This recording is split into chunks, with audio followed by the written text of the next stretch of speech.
साथियों, मैं आपका दोस्त पंकज कुमार और आप देख रहे हैं अपना लोकप्रिय चैनल बहुजन न्यूज़ टुडे।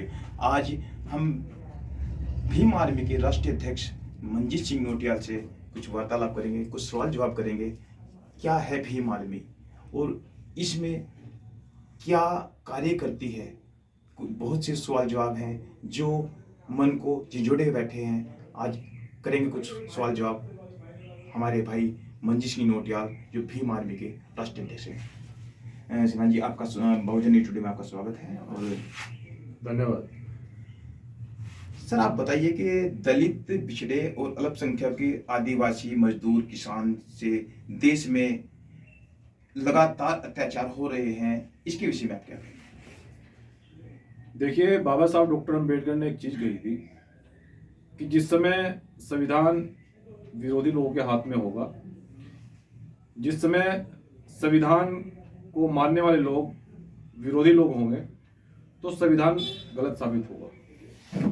तो इस समय संविधान को जो है वो खतरा है और संविधान विरोधी लोगों के हाथों में है। इसलिए देश के दलित, पिछड़े, मुस्लिम, आदिवासी लोगों को न्याय नहीं मिल पा रहा है। और भीम आर्मी जय भीम संगठन लगातार सभी स्टेटों में जहां भी कहीं घटना होती है, चाहे वो राजस्थान हो, बिहार हो, मध्य प्रदेश हो, उत्तर प्रदेश हो, हरियाणा, पंजाब, उत्तराखंड, आप किसी भी स्टेट में देख लीजिए, झारखंड में देख लीजिए, छत्तीसगढ़ में देख लीजिए, केरला में देख लीजिए, तो जितने भी स्टेट हैं, तो हमारे प्रदेश अध्यक्ष उसको गंभीरता से लेकर वहां प्रोटेस्ट भी करते हैं, आंदोलन भी करते हैं। परंतु क्या है कि सरकार निरंकुश हो चुकी है। सरकार को पता है कि दलित, पिछड़े, मुस्लिमों की आवाज को, आदिवासी लोगों की आवाज को हम सुना जाएगा तो कल ये लोग हमारे बराबर में बैठेंगे, कल ये सत्ता में आने की कोशिश करेंगे। यदि इनके अधिकार वापस दे दिए गए तो कल फिर सवाल जवाब होंगे। तो इसीलिए हमारे किसी भी आंदोलन को सरकार स्वीकार नहीं करना चाहती है, हमारी बात को नहीं मानना चाहती है। इसलिए भीम आर्मी जय भीम संगठन के द्वारा पूरे देश के अंदर एक इतना मजबूत कैडर बनाया जा रहा है। देश के जो कैडराइज युवा है, युवाओं को हम लोग एक ऐसी ट्रेनिंग देने की प्लानिंग कर रहे हैं कि संविधान को हम लोग बहुत प्रभावशाली बनाने के लिए, संविधान को हर घर घर में पहुंचाने के लिए, कोई बहुजन समाज या पूरे देश में कोई कोना ऐसा नहीं बचे जिस घर में संविधान न हो। तो उसके लिए हम पूरी प्लानिंग कर चुके हैं और अगला कदम मंजीत सिंह नौटियाल और भीम आर्मी जय भीम संगठन के लोगों का बड़ी मजबूती से कदम उठाने वाले हैं हम लोग और उसके लिए बड़ी प्रक्रिया चल रही है। बहुजन समाज पर बहुत अच्छा अत्याचार हो रहा है, इसका जो अत्याचार ना हो, इस विषय में आपके पास क्या फार्मूला है जिससे बहुजन समाज पर अत्याचार ना हो? देखिए, हमारा जो दलित और पिछड़ा मुस्लिम है, इसके साथ में अत्याचार होता क्यों है? इसका ना कारण है। वो कारण हम आपको बता देना चाहते हैं कि जो दलित और पिछड़ा वर्ग है, इसको आर्थिक रूप से तोड़ा गया है। जो देश के अंदर जो मनुवादी विचारधारा है, जो ब्राह्मणवाद है, इस समाज को, जिसको बहुजन समाज कहते हैं हम लोग, जिसमें SC, ST, OBC माइनॉरिटी लोग आते हैं, इसको मनुवादी विचारधारा के द्वारा तोड़ा गया है। सभी धर्मों का ठेकेदार इसको बना दिया गया, सभी पूजा पाठ का ठेकेदार इसको भी बना दिया गया। इसको कहा गया कि तुम इसको भी मानोगे, इसको नहीं मानोगे तो नुकसान हो जाएगा।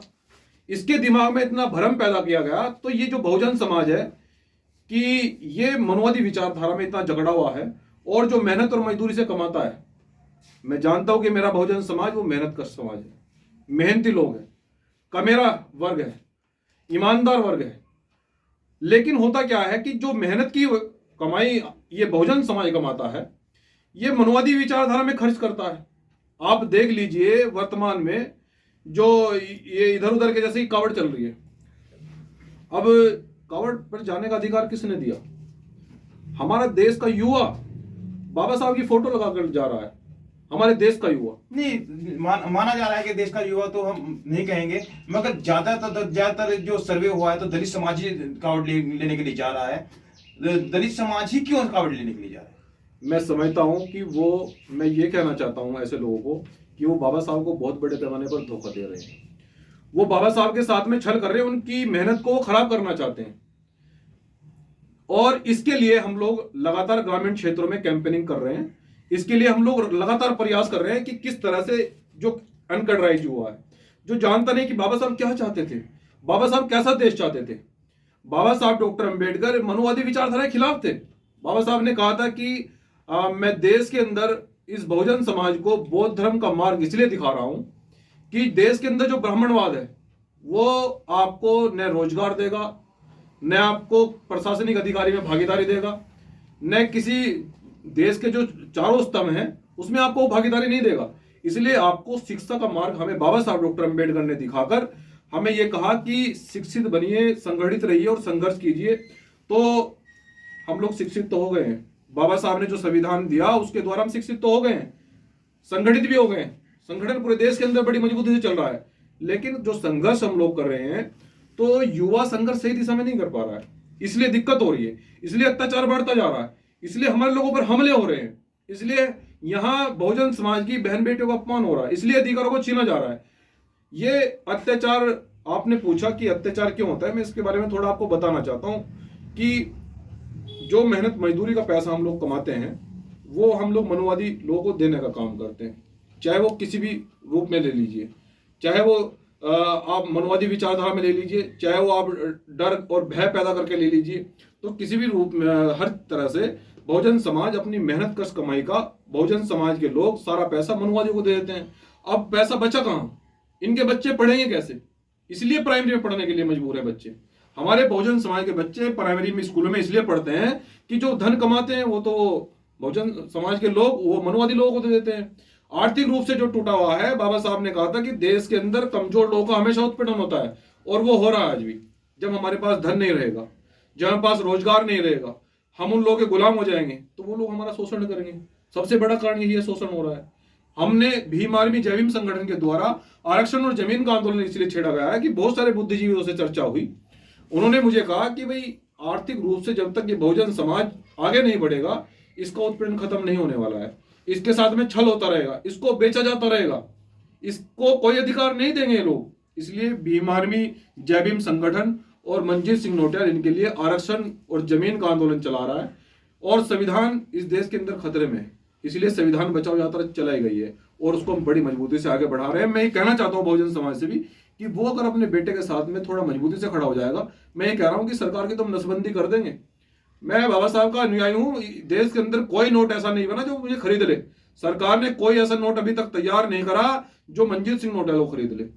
कोई विचारधारा ऐसी नहीं है कि मुझे वो डरा दे या मुझे वो बहुजन समाज की लड़ाई को लड़ने से रोक दे। जेल नहीं रास्ता रोक पाई मंजीत सिंह नोटियाल का।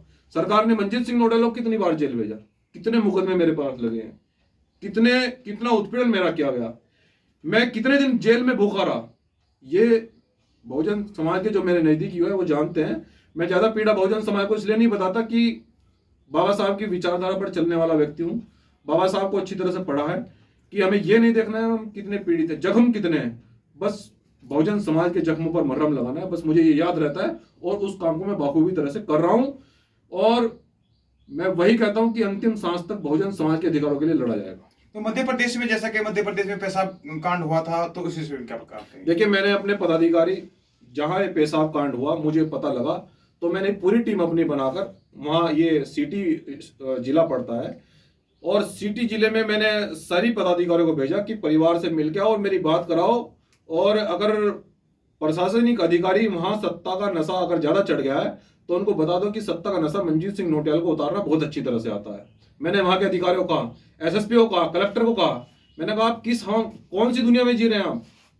आप जिस कुर्सी पे बैठे हैं उस कुर्सी पे आपके होते हुए मेरे समाज के लोगों पर पेशाब किया जा रहा है। आप कौन सी दुनिया में जी रहे हैं? ये कौन सा कालखंड चल रहा है? ये कौन सी सदी चल रही है? ये अंबेडकर युग सदी है, ये अंबेडकर युग है, ये अंबेडकर सदी है जिसको अगर भरम हो उसका भरम दूर कर देंगे हम लोग। तो प्रशासनिक अधिकारियों को मैंने 24 घंटे का समय दिया था, तो उसमें अच्छी तरह से उस व्यक्ति पर एनएसए भी लगा और हमने ट्विटर ट्रेंड भी चलाया था। उस व्यक्ति पर एनएसए लगा है और वो सभी अपराधी गिरफ्तार हो गए हैं। और उसमें मैं ये भी कहना चाहता हूं कि जब तक उस व्यक्ति को सजा नहीं मिलेगी, हमारी लीगल सेल वहां पर मैंने लगा दी है मजबूती से कि किसी भी सूरत में अपराधियों को बख्शा नहीं जाएगा। जब तक बहुजन समाज को न्याय नहीं मिलेगा, हमारी लीगल सेल और हमारे संगठन के पदाधिकारी वो लगे हुए हैं। राजस्थान में करौली में रेप कांड हुआ, उसके विषय में आप कहेंगे? देखिए, राजस्थान का मैं आपको बता देना चाहता हूँ कि राजस्थान में बहुजन समाज पर अत्याचार इतना चरम पर है। उसका सबसे बड़ा कारण यह है कि बाबा साहब को जान नहीं पा रहा है राजस्थान। वो बाबा साहब डॉक्टर अम्बेडकर को पढ़ नहीं पा रहा है, आर्थिक रूप से टूटा हुआ है। वहाँ वहाँ जो है ना सामंती लोग ज्यादा रहते हैं, वहाँ कैपिटलिज्म है राजस्थान के अंदर। मैं आपको बता देना चाहता हूँ कि एक व्यक्ति वहां पर ऐसा है कि 15,000 बीघे उस पर जमीन है, और एक व्यक्ति ऐसा है कि एक बहुजन समाज का कि उसके पास 2 वक्त की रोटी के लिए, खाने के लिए अनाज नहीं है, पैसा नहीं है। तो ये जो विचारधारा राजस्थान में है, ये विचारधारा वहां पर इसलिए जन्म ले रही है कि वहां पर राजस्थान के जयपुर न्यायालय के बाहर में मनु की फोटो लगी है। वहां जिस दिन मनु की फोटो हटाकर वहां जिस दिन संविधान स्थापित होगा, तो आप मान लीजिए कि राजस्थान में बहुजन समाज को न्याय मिलना शुरू होगा। और इसके लिए हम लोग बड़ी मजबूती से काम कर रहे हैं राजस्थान में। और जो ये रेप की घटना हुई है, मैंने वहां भी टीम लगाई है। कल मेरी रात परिवार से बात हुई थी, मैंने परिवार के लोगों को कहा कि मैंने कहा अगर न्याय नहीं मिलेगा, तुम्हारा बेटा भी जिंदा है, मैं यहाँ के शासन के प्रशासन की नाक में दम कर दूंगा, न शासन को सोने देंगे न प्रशासन को सोने देंगे। मैं न्याय के लिए प्रतिबद्ध हूँ, न्याय किसी भी सूरत में किया जाएगा, और उसके लिए लड़ाई बड़ी मजबूती से चल रही है। मध्य प्रदेश के बाद सोनभद्र में भी यही घटना देखने को मिली है, वहां भी पैसा किया गया है, इस विषय में करेंगे। मैं यूपी के बारे में ये कहना चाहता हूँ कि यूपी के अंदर इतना क्राइम बढ़ता जा रहा है। जो इस सूबे के मुख्यमंत्री योगी आदित्यनाथ जी ये कहते हैं कि हम सबका साथ सबका विकास करेंगे। अभी आप देख लीजिए कि जिस जिले में हम लोग रहते हैं, जो हमारा पैतृक जिला है, अभी बरसात में हमारे बहुत सारे कई हजार परिवार, कई हजार घर ऐसे हैं कि जो बरसात में बह गए हैं। जो कच्चे घर बहने से वो बर्बाद हो गए हैं। कुछ परिवार तो ऐसे कि उनके सर पर छत गिर गई, वो मृत्यु हो चुकी है। सरकार की कहाँ है आवास योजना? और जो सोनभद्र में पेशाब कांड हुआ है, आप मान लीजिए कि ये सरकार की मानसिकता है। योगी आदित्यनाथ जी ये कहते हैं कि सबका साथ सबका विकास, आज भी दलितों आदिवासियों के ऊपर पेशाब करवा रही है सरकार। ये आप देख लीजिए मानसिकता वो। लेकिन इसके लिए हम लोग लड़ेंगे, और इसके लिए हम बड़ी मजबूती से, जो ऐसे अपराधी किस्म के लोग हैं, जो लोग हमारे समाज को इतना जघन्य अपराध किया जा रहा है, जो इतना बड़े पैमाने अपमानित किया जा रहा है, तो ये सब चीज याद है। तो हम लोग जितना भी हमारा बहुजन समाज है, इसके लिए हम मजबूती से प्लानिंग कर रहे हैं, और इसके लिए संविधान को हाथ में लेकर लड़ा जाएगा, और विरोधियों का संवैधानिक रूप से जवाब भी दिया जाएगा।